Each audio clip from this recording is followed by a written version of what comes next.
হচ্ছে প্রসাদ ও চরণামৃত সম্পর্কে, যা মন্দিরে দেয়া হয়। আমি জানতে চাই এটা কতটা ভিন্ন।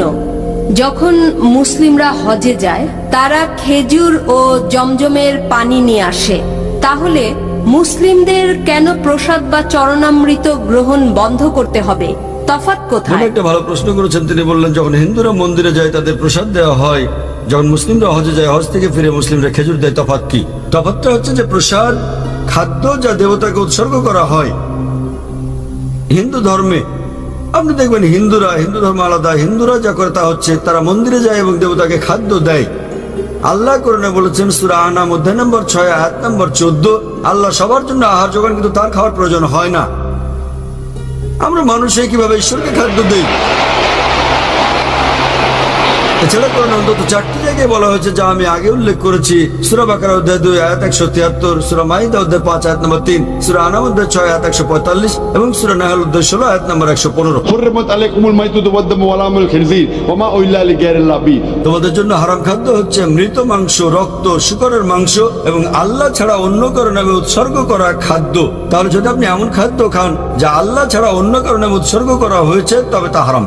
মুসলিমরা যখন হজ বা উমরা করতে যান, তখন তারা খেজুর নিয়ে আসেন। কেউ বলে না এই খেজুর সর্বশক্তিমান ঈশ্বরকে দেওয়া হয়েছে।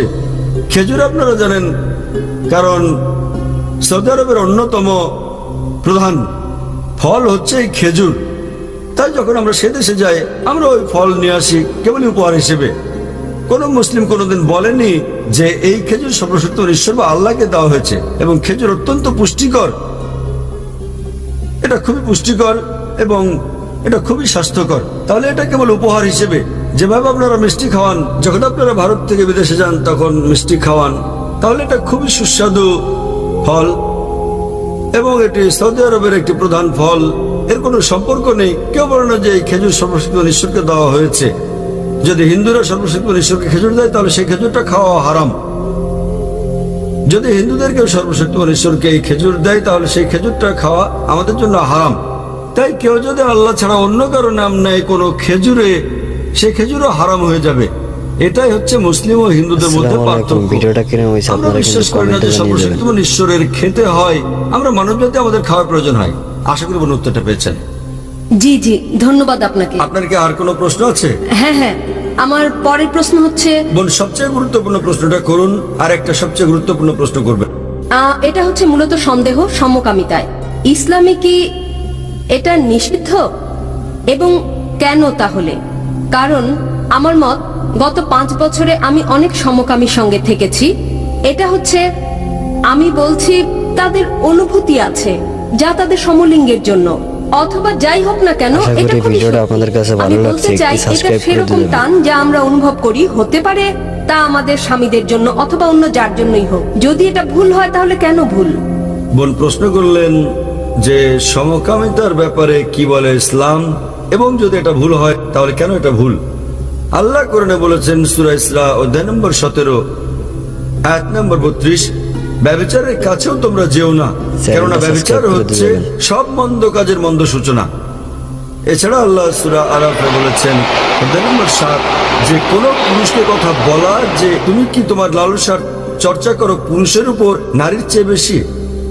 তার মানে সমকামিতা হচ্ছে নিষিদ্ধ ইসলামে এবং কোরআনে। কারণ সর্বশক্তিমান ঈশ্বর মানুষ সৃষ্টি করেছেন।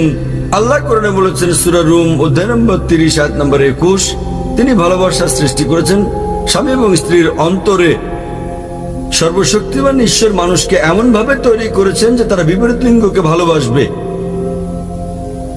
সাধারণত প্রাকৃতিকভাবে কোনো পুরুষই অন্য পুরুষকে সেভাবে ভালোবাসে না। আমি ভালোবাসা নিয়ে কথা বলছি, যা স্বামী স্ত্রীর মধ্যে প্রয়োজন। সে ভালোবাসা নিয়ে বলছি না যা আছে ভাই আর ভাইয়ের মধ্যে, বোন আর বোনের মধ্যে। এ ব্যাপারে প্রাথমিক একটা গবেষণা হয়, যাতে বলা হয় যে সমকামিতা হচ্ছে বংশগত। প্রশ্নোত্তরের সময় কেউ কেউ আমাকে জিজ্ঞেস করেন, আপনার মতো যেমন যদি সমকামিতা বংশগত হয়, তাহলে মানুষকে কেন দোষ দেওয়া হবে?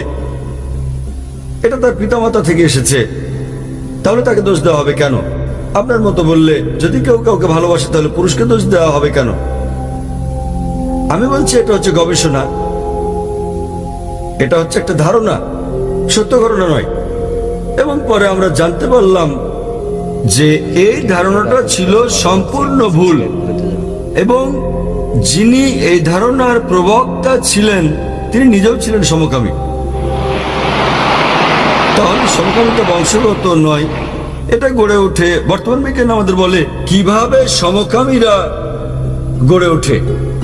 কারণ সর্বশক্তিমান ঈশ্বর যার অনুমতি দিয়েছেন, মানুষের জন্য যার অনুমতি আছে, আপনি বিয়ে করেন, নিকাহ করেন, আপনি পারেন স্ত্রী সহবাস করতে। এবং ইসলাম বলছে যখন স্ত্রী সহবাস করো, স্ত্রীর সঙ্গে সহবাস করো, সেটা আল্লাহর ইবাদত। কারণ আপনি হারাম ঠেকাচ্ছেন, আপনি যাচ্ছেন না দাম্পত্য বন্ধনের বাইরে আপনার আকাঙ্ক্ষা মেটাতে, সেটাই তো ইসলাম।